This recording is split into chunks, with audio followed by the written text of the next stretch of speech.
Hi everyone, I'm here to talk to you about something that's important to me, and that's called KRATOM. I know most of you don't know me, but I started getting sick in my junior year of college. Nobody could really figure out why. I kept going, back and forth from doctor to doctor, and nobody could really figure out what was going on. I was in a lot of pain, I wasn't sleeping.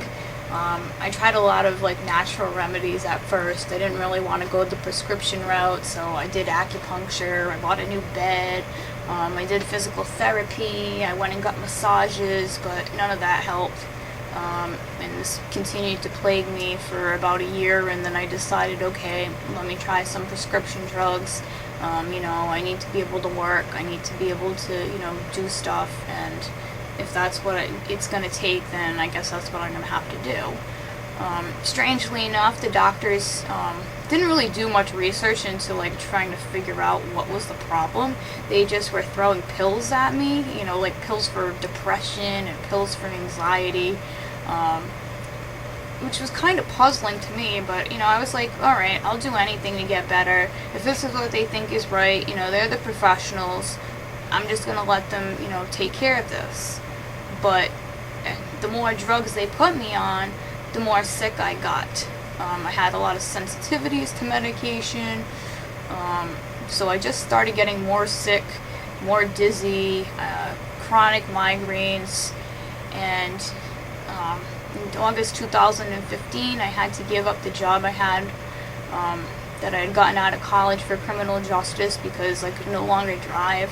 I was so dizzy and disoriented that I couldn't drive. I couldn't even drive to the grocery store, never mind the hour drive it was for work. By this time I'd seen, specialist after specialist, like 20 specialists, and, after so much medication didn't help, I was basically, treated like a liar or a faker. I was told I was lazy, or, I just needed to think happy thoughts. I was, in bed, nearly dying, and I was getting told to think happy thoughts. It was just ridiculous. I had a rheumatologist tell me, I needed to stop whining and, just go home and accept that, I was going to be in pain for the rest of my life. I went to a fibromyalgia specialist who basically said I was choosing to be sick, and, I was just lazy and unmotivated. So by this time, I'd been in bed for almost a year, and with this headache, it was just terrible, like somebody was drilling the inside of my brain. And, I was praying to God, to please take me up to heaven. I've had enough. I can't tolerate this pain anymore.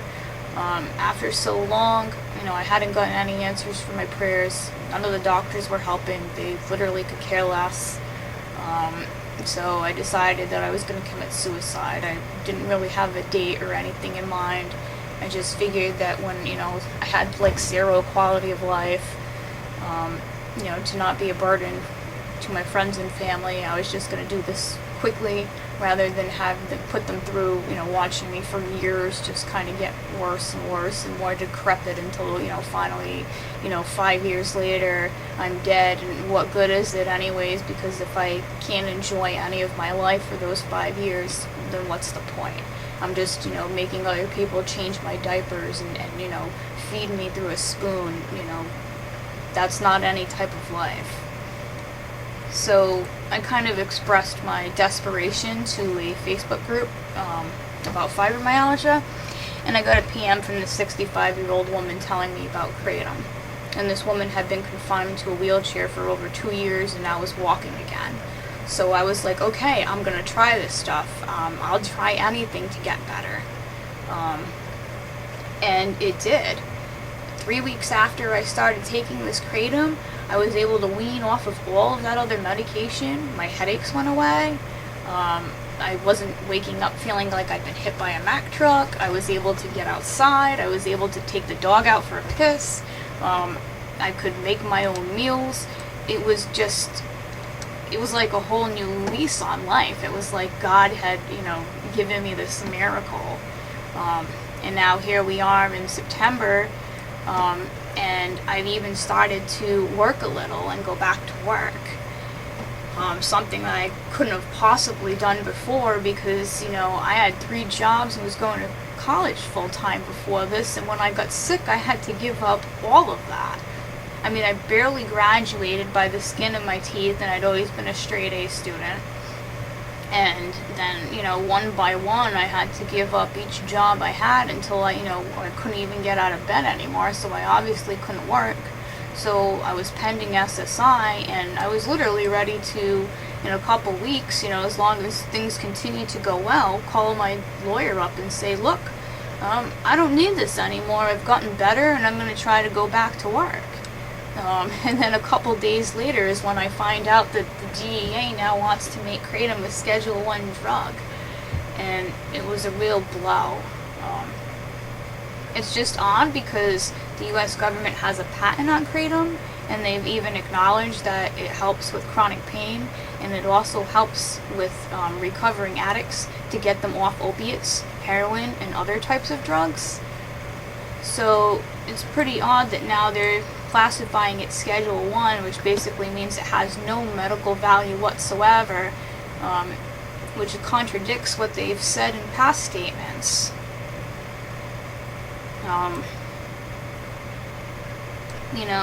This ban will be so bad for thousands of people, chronic pain patients and addicts alike, where we have no other options. We've turned to this when nothing else worked, and it was like a saving grace.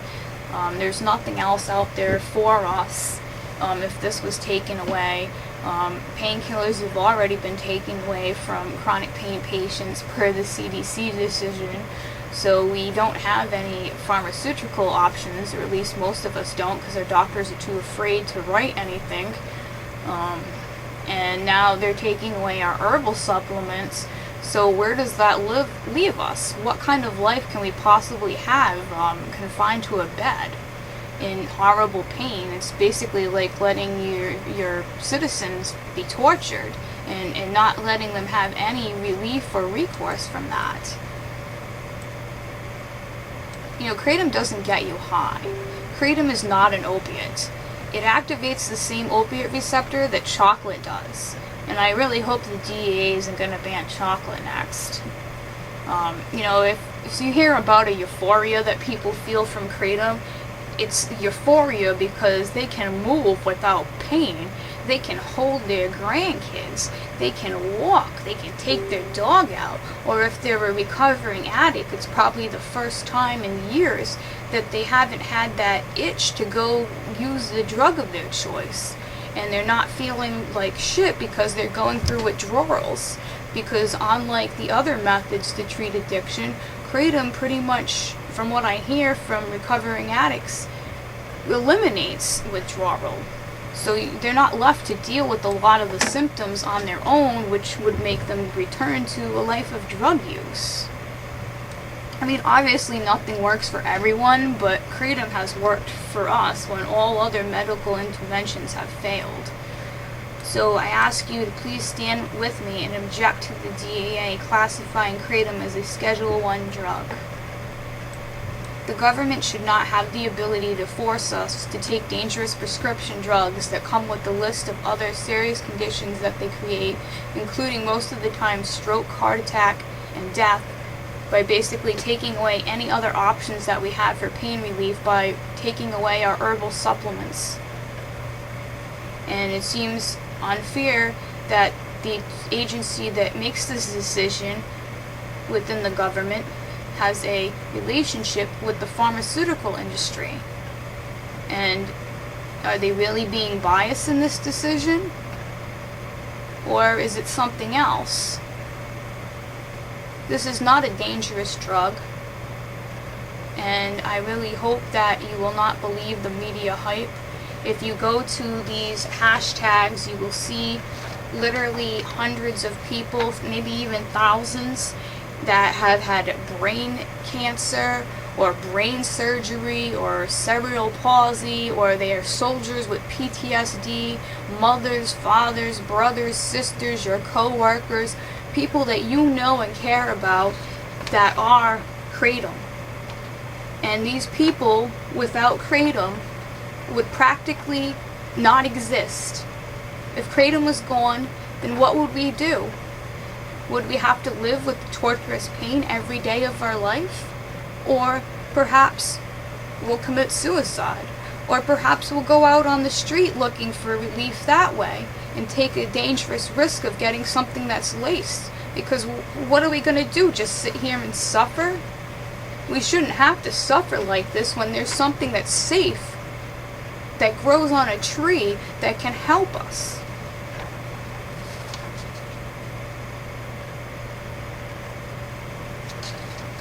So again, I ask you to go to hashtag Kratom, hashtag IAMKRATOM, and hashtag KRATOMSAVESLIVES. And please sign the petition at petitions.whitehouse.gov/petition/please do not make kratom a Schedule 1 substance.